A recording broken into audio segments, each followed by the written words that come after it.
Right, so we back as promised. Got guests in the house. Yes, sir. We got Ori Clay. They call me Kyle Capricorn, but I'll go by Kyle Capricorn. I'm playing. Yeah, we here, Kyle Capricorn. all right. Yes, sir.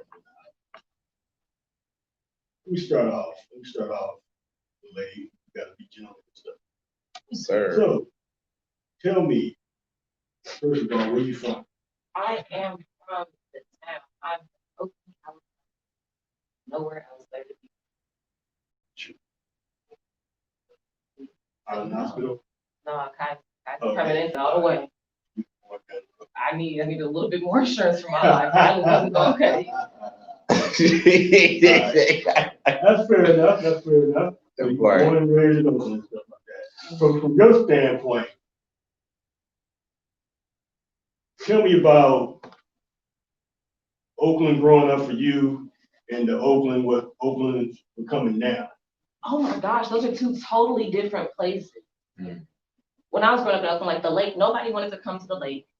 They weren't cleaning the lake. It smelled like algae and goose poop all the time. But it's a whole totally different environment. I wouldn't say that it's necessarily welcoming, but people are very comfortable inviting themselves to certain areas. I think even the food has changed. Having like quick way burgers, that's no longer there. Having like staples that I grew up eating on like regular Wednesday nights, or like when parents didn't want to cook, those aren't there anymore. So like mom and pop hole in the wall, like food spots aren't around anymore. The same people who grew up in my neighborhood aren't there. They've either been pushed out or they chose to move from the high cost of living and how it is to just live in the Bay Area. So I think that's the major difference, is not seeing a lot of the same faces at the same places I used to patron. So you mentioned Quick Way. Quick Way was funny to me because Quick Way had this thing. They give you this box of fries, and they give you this.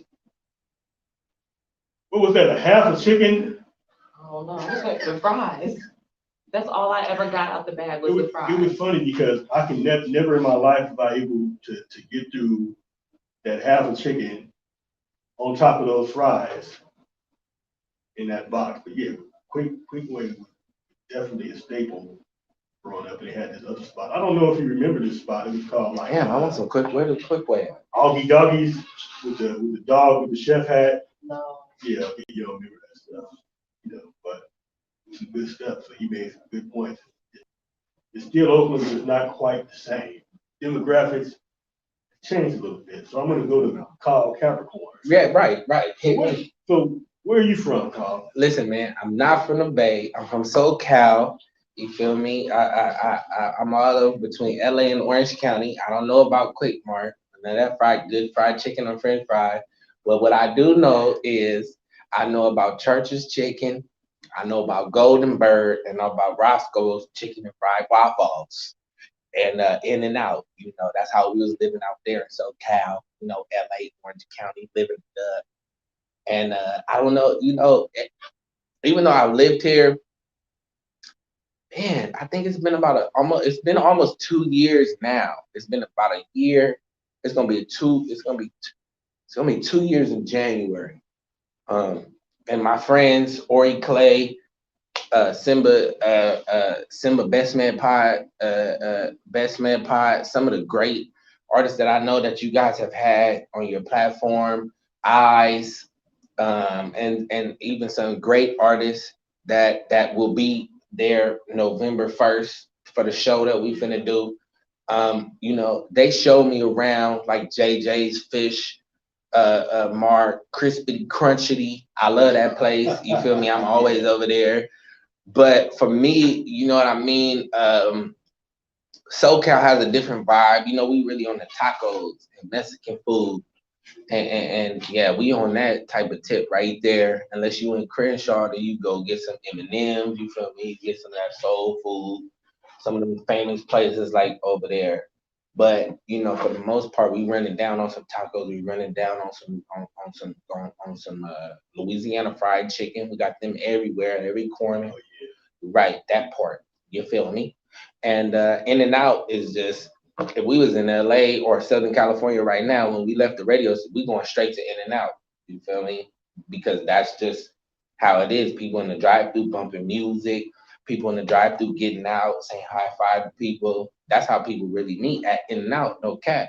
So, you know, for me, the Bay, Oakland specifically, is all brand new to me. I was going to get the Queen Ori today to ride with us. We chilling today, and we was riding down the street, and we went up Euclid, and I was like, "Dang, it's a street called Euclid over here by the lake." We was by the lake, and there's a street called Euclid. I'm like, I was telling Best Man Pod, the CEO, founder, manager, just genius man. I was like, bro, we got a street called Euclid in the hood. So, you know, the Bay is new to me. Everything's new to me. I love the community. I love everything about it. So, but the food wise, JJ's somewhere I go majority of the time. Crispity, crunchity. I love there. And nothing about it. That's all I know. We gonna leave here today and we gonna eat too. We may get some sushi. I don't know. We in the city. We might as well get sushi. Where's In and Out at? Yeah, I don't think it's new. Well, I think it might be by the airport. You ever been to? Nah, I ain't never been to. Oh, SFO. To the airport. Like by Daly City? Yeah, Like going no. The boys is out. I don't drive when the boys is out. Let me ask you another question. LA have these. I've never been to one myself, but I've seen people. They have these liquor stores that you can actually like drive through. Right. What's up with that? Yeah, I think in SoCal, period, it's basically what it is. It's a mini mart. The same thing that they have in Oakland, but they make it drive through because it's SoCal. You gotta understand, or people rather, in Southern California, they on the go. You feel what I'm saying? So that's something that's popular. Just drive up, get you some vodka, some tequila, some milk, some eggs, which sounds horrible, but that's regular in that order, literally. And you just peel off. You know, Southern California is a car town. I moved to the Bay when I first moved out here. Actually, I was living in the Nema apartments not too far from here, and everything is public transportation. You know, y'all got BART, y'all got a whole bunch of stuff. You got to understand in Southern California, even though things seem close, they really not. We don't really move like that. You gotta have a car in Southern California. From LA to Hollywood, yeah, it's 20 minutes, but you gotta get a car because if we don't have no train to take you there, we don't have no bus. There's a bus to take you, but I mean, come on, you gotta take like 4 buses from Inglewood to Hollywood, and it's 15 minutes away. You gotta take 4 buses, so that's a big reason why drive-in things are huge. Yeah, that makes a lot of sense. Yes, sir. So I'm gonna go back to Ori. So Ori, Yeah, go back to Ori. you are a wonderful talent. So Yeah. My question to you, Beautiful. when did you first discover that? All right. I like to think I'm old, but I'm really not. I think I have to go back a while in my mind. I was always singing, so I didn't always start off as writing or being a spoken word artist. A lot of like my bringing came from singing and music. I was a part of the Kentucky Cathedral Children's Choir of Oakland for a good 7-8 years, and that's when during those times, it's like when I really sat down and tried to build on my craft and whatever that was. But I always liked poetry. I always like writing and reading. Words were always I love words. I don't like to talk, but I love words. And I think 11 is when I really started writing, like wholeheartedly. It was like, okay, I can write pieces. We had oratorical tests. Oh, we want you to perform. I can do that as long as I can read my paper. They're like, yeah, you can do it. And I think at that point, I really gravitated towards it, and then just continuing to grow and go to other open mics throughout the Bay Area definitely helped me develop and add more discipline to my craft. I'd say 11. I'd say 11. Yeah, I noticed you're a great spoken word artist. At the same time, you're a great singer as well. So I was wondering, so why did you not emphasize the singing aspect more? It seemed like you gravitated more towards spoken word. I don't feel confident pushing singing as a career. Like, I don't care to stand in front of people and sing my heart out and actually hit the right note and the right key and be killing it like Mr. Cap over here. That's just like beyond my patience level and the dedication that I wanted to build in that area. It was a strong suit, but it wasn't something that was gonna hold my attention long enough. It started to feel like a job. Once it feels like a job, I don't want to do it anymore. Especially if I wasn't getting paid for the time, I don't want to do it anymore. Thank you. Jesus Christ. That Yeah, is true. thank you. That is true. That is true. We do have like a visual aspect as well. She is a gorgeous young lady. No, yeah, whatever That's genes happen. That's the It was- Joanne Golden bloodline. Yeah, That's that is that what Bowie that is? bloodline. That's that Bowie bloodline. My grandma ain't missed. My grandma ain't missed. Yeah, you Fantastic. I mean, he's a great singer and he's a gentleman. I don't know about a great singer. I try. Don't sleep on yourself. I try to hit the notes. So, But I know you so can get some. let I me, can see let me, you got let me ask you a question, because I look at you and I see you and if you would say, okay, you would have told me, okay, what does Carl Capricorn do? And somebody would have said, oh, he's in entertainment. I would have guessed maybe a rapper, right. but also I would have said a comedian Right. as well. And Right. And let me tell you why, because when I first met you at the Eyes meet and greet last year. Oh my God, yes, I did. Yes. Yeah. That's why I know when I walked in, I was like, I know that man. Okay, yes, I meant come on, shake my hand, brother. Fuck that Corona shit. Black Lives Matter. Yes, I remember. Yes. Okay. I mean, you were killing it from the standpoint you had like everybody laughing. Right. Right. I mean, right. So I would have guessed Yeah, either rapper or comedian. So I'm interested to know, how did you get into singing? You know, I was raised in church. Born and bred in church. And that's how I learned how to play and do everything and sing. But my family, which I don't like to broadcast too much, is everybody is low key like famous. Like my uncle Michael Collier is a famous OG comedian. Yeah, I know him. I don't know him, but I know his work. Right. Venice Beach King. My other uncle in Chicago. So all my family's from Chicago, and we all are entertainers. The thing for me, comedy's great, and I know I'm funny. That's not a question.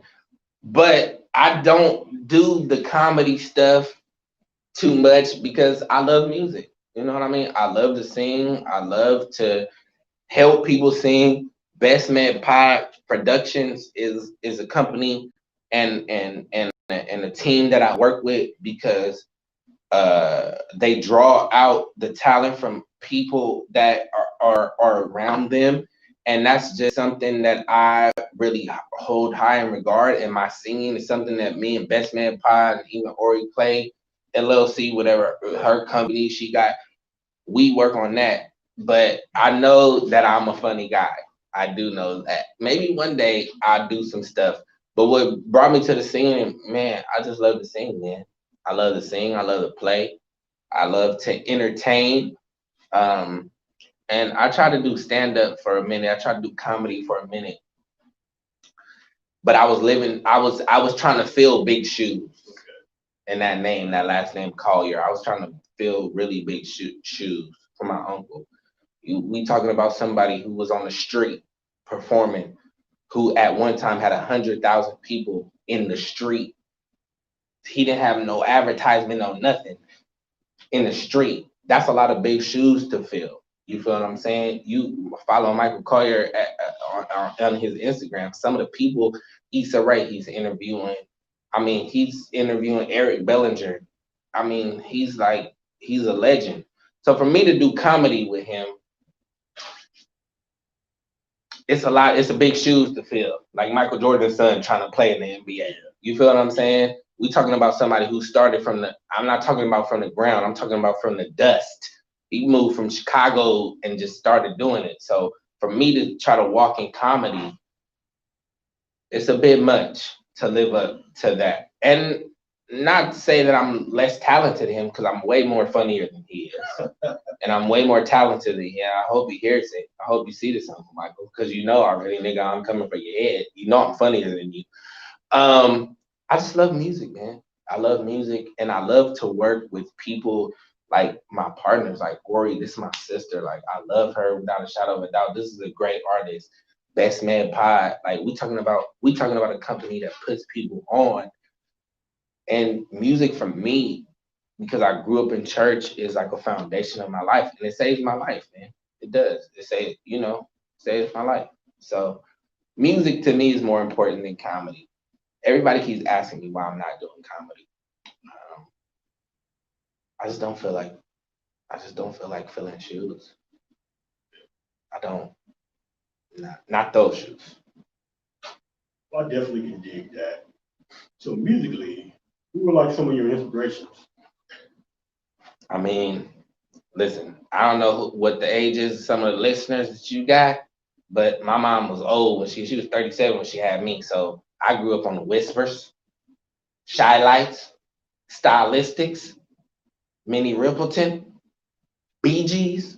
Does his name ring a bell to you? Teddy Pendergrass is one of my main. You see what I'm saying? Marvin Gaye. You see what I'm saying? Don't get me started. You feel what I'm saying? I could go anywhere with it. You feel what I'm saying? I could do Muddy Waters, Little Walter, Cadillac Records. I could go all the way back. Don't get me started. Please don't get me. That's some of the inspiration. My mom was old, so that's what she grew me on. Playing the harmonica, the harp, and all that. You know. So my inspiration is that.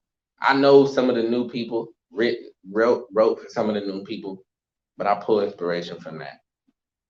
Just like I know Ori pulls inspiration from her bloodline and her people. Oh, well, let me ask you the same Talk to question. her. Talk to her. Okay.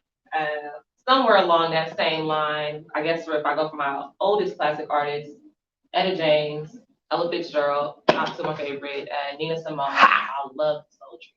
Love the sultry voice. If I bring it up a little bit more modern, I love Alicia Keys' pen. I used to have like this thing in my mind where we were friends, and she was like my big sister, and like, but all of like the songs were supposed to be for me. I don't know, it was weird, but it made sense in my head. Mm-hmm. I love tenor voices. So any artist that has like a lower voice or a lower monotone voice, I kind of gravitate to. So I can't put on a specific. Yeah. You be hearing my notes? I was driving. I'm like, why is she singing? I'm like, what is it about? Because it's soothing. Yeah, it's so deep. Soothing. Yeah, it's like soup in the winter. Yeah, that deep voice. It's warming to the soul. That's what I got. Like I need Capricorn. that, and it's not always the artist for me. Sometimes it can be whoever made the beat. Sometimes I end up liking the instrumentals a whole lot more than I like the song. I feel like artists waste a lot of tracks nowadays when really you could have just like put out a whole instrumental on your album and I still would have bought it. Mm-hmm. And I still would have slapped it. That's interesting. I was talking to a producer about that too. And from my standpoint, I review a lot of music and my thing is like if you don't hit me with your voice within the first 30 seconds, That's interesting. That's interesting. So the first 30 seconds for you is what does it musically. Right. What kind of music do you listen to? Wait, well, first of all, what's your zodiac sign? Let me start up there. I'm a Capricorn. January what? 5th. Yes, sir. Oh, you a real Capricorn. You're a real.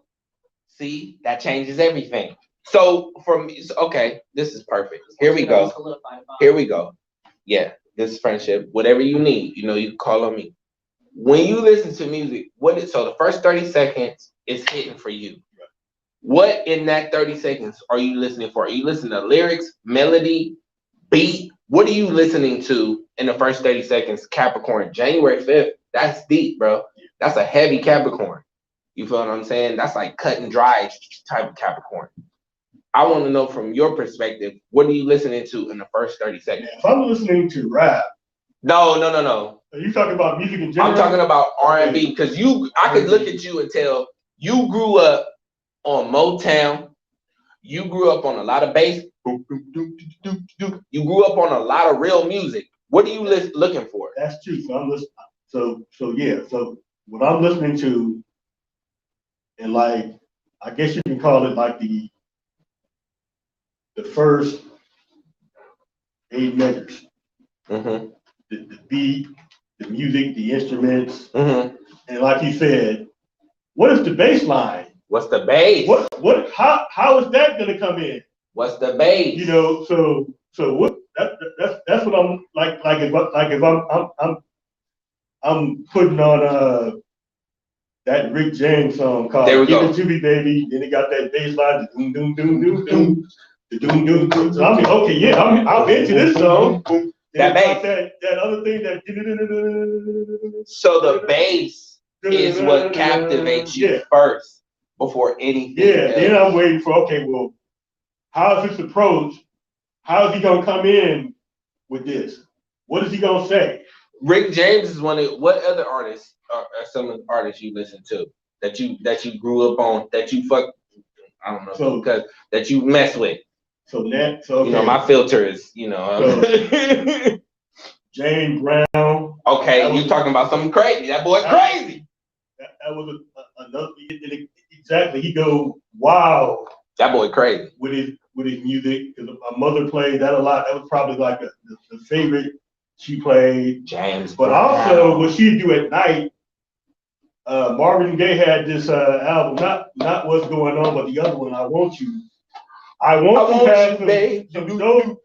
I need you. And then he changes, and then he goes to C minor in the right way. Yeah. I want you in the same way. And I hope that you want me to, just like I. And it was this group called the Crusaders. I don't know if you're up on them. I know the Crusaders, babe. Talk to me.